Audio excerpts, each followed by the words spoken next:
السلام علیکم ورحمۃ اللہ وبرکاتہ۔ کیسے ہیں آپ لوگ؟ امید ہے کہ خیریت سے ہوں گے۔ الحمدللہ الذی کفی وسلام علی عبادہ الذین اصطفی کل نفس ذائقۃ الموت۔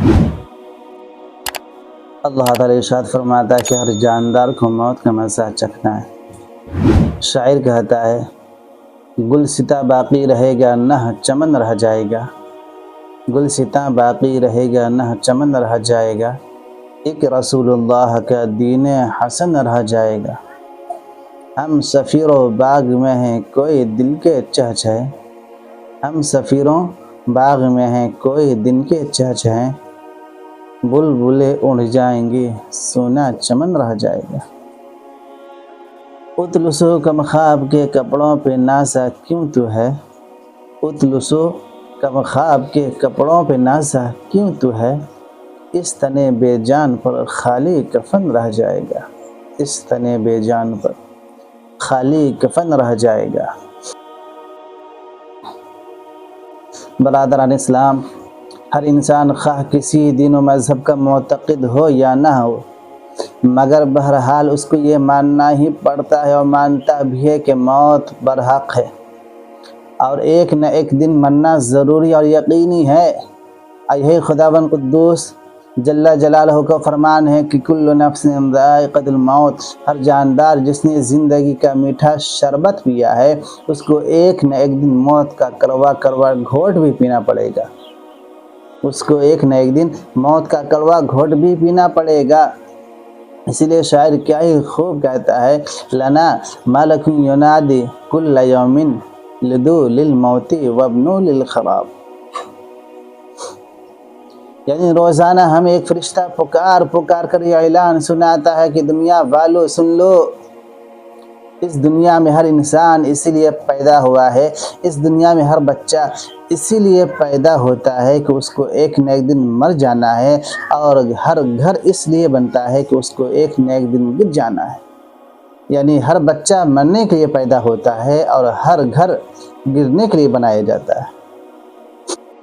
مسلمانوں پروردگار ارشاد فرماتا ہے اینما تکونوا یدرککم الموت ولو کنتم فی بروج مشیدہ، یعنی اے انسان تم جہاں کہیں بھی رہو، خواہ تم مضبوط اور بلند گنبد ہی کے اندر کیوں نہ چھپ کر بیٹھ جاؤ، مگر تم کو موت پا ہی لے گی اور تم موت کے پنجوں سے اپنے آپ کو بچا نہیں سکتے۔ اب وہ بھی اس طرح سے کہ اذا جاء اجلهم لا يستأخرون ساعة ولا يستقدمون، کہ کوئی بھی شخص اپنی موت کی گھڑی سے ایک سیکنڈ پہلے اور نہ ایک سیکنڈ بعد مرے گا۔ کہ اللہ تعالیٰ نے کیا فرمایا کہ کوئی بھی انسان کتنی ہی مضبوط اور بلند دیواروں کے اندر اپنے آپ کو قید کر لے، کہیں بھی چھپ جائے، مگر موت جس کی آنی ہوگی وقت مقررہ پر آ جائے گی۔ اور یہ بھی فرما دیا کہ کس طریقے سے، کہ اللہ تعالیٰ نے یہ فرمایا کہ کوئی بھی انسان اپنی موت سے نہ ایک سیکنڈ پہلے مرے گا اور نہ ایک سیکنڈ بعد میں مرے گا، بلکہ متعینہ وقت پر جس وقت اللہ نے موت لکھی ہے اسی وقت وہ مرے گا۔ یہ فرمان خدا بندی ہے۔ بہرکیف دنیا کا کوئی بھی انسان ہو اس بات سے انکار نہیں کر سکتا کہ ہر جاندار مخلوق کو ایک نہ ایک دن وقت متعین پر مر جانا ہے۔ دنیا کی بڑی سے بڑی طاقت نہ کسی کو موت کے چنگل سے بچا سکتی ہے، نہ کسی کی موت کو ایک لمحہ کے لیے بھی ٹال سکتی ہے۔ کوئی بھی انسان ہو کہ دنیا کی بڑی سے بڑی طاقت بھی آ جائے، نہ کسی کو موت کے چنگل سے بچا سکتی ہے اور نہ ہی کسی کی موت کو پل بھر کے لیے ٹال سکتی ہے۔ اب وہ بھی کس طریقے سے، شاعر کہتا ہے وَإِذَا الْمَنِيَّةُ أَنْشَبَتْ أَظْفَارَهَا أَلْفَيْتَ كُلَّ تَمِيمَةٍ لَا تَنْفَعُ، یعنی موت جب اپنے ناخنوں کو چبھو دیتی ہے تو اس وقت ہر تعویذ بے سود اور ہر منتر بیکار نظر آتا ہے، ہر منتر بیکار ہو جاتا ہے اور مر جانے کے سوا کوئی چارہ نہیں رہتا۔ تو معلوم ہوا کہ موت سے ڈرنا، اس سے بچنے کی فکر کرنا بالکل بیکار اور سراسر لغو کام ہے۔ جب جس کی موت آنی ہوتی ہے تو دنیا کا کوئی بھی دوا ہو، کوئی بھی منتر ہو، کسی کو نہیں بچا سکتا۔ اس تعلق سے حضرت علی رضی اللہ تعالیٰ عنہ کا ایک بہت ہی پیارا فرمان سنیے، دل خوش ہو جائے گا۔ حضرت علی کیا فرماتے ہیں موت کے تعلق سے؟ حضرت علی رضی اللہ تعالیٰ عنہ راتوں کو اکیلے گشت فرمایا کرتے تھے، راتوں کو اکیلے گھوما کرتے تھے۔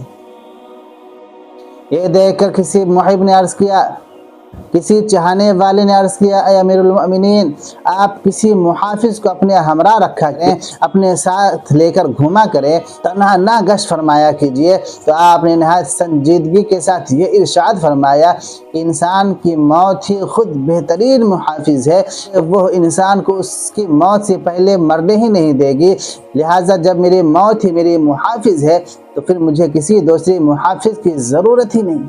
سبحان اللہ۔ حضرت علی نے کیا فرمایا کہ موت انسان کی سب سے بہتر محافظ ہے، کہ وہ انسان کو موت سے پہلے مرنے ہی نہیں دے گی، لہٰذا جب میری موت ہی میری محافظ ہے، میری حفاظت کرنے والی ہے، تو کسی اور محافظ کی مجھے ضرورت ہی نہیں۔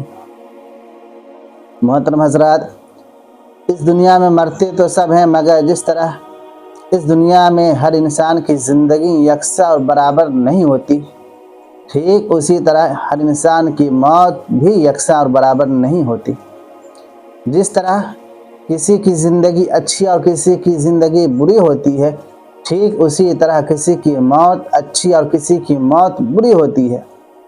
اور جس طرح دنیا میں ہر زندہ رہنے والے انسان کا گھر ایک ہی جیسا، ایک ہی طرح کا نہیں ہوتا، اسی طرح مرنے کے بعد ہر انسان کی قبر، ہر مردے کی قبر ایک ہی طرح کی، ایک ہی جیسی نہیں ہوتی۔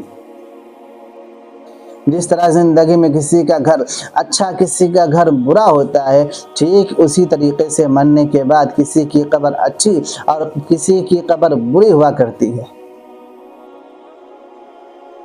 ذرا غور کیجئے کہ اس دنیا میں ایک وہ انسان بھی جیتا ہے جو اندھا، بہرا، اپاہج، کوڑھی، لنگڑا، لولہا ہے، کھانے کے ایک ایک دانے اور پانی کے ایک ایک قطرے کے لیے محتاج ہے، سڑک کے کنارے فٹ پاتھ پر پڑا ہوا ہے، خیرات کے ٹکڑے مانگ رہا ہے، اس کے ارد گرد مکھیاں بھنک رہی ہیں اور مخلوق خدا اس بندے سے نفرت کر رہی ہے۔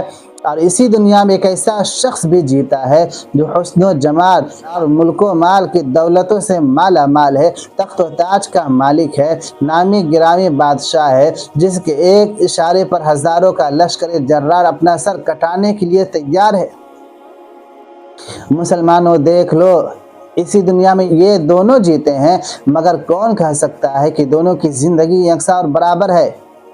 نہیں، دونوں کی زندگی یکساں برابر نہیں ہے، بلکہ ایک کی زندگی سراسر قابل نفرت و حقارت اور سراپا زحمت ہی زحمت ہے، اور دوسرے کی زندگی خدا کی بہت بڑی نعمت اور رحمت ہی رحمت ہے۔ کہاں ایک بھیک مانگنے والے کی زندگی اور کہاں ایک بادشاہ وقت کی زندگی۔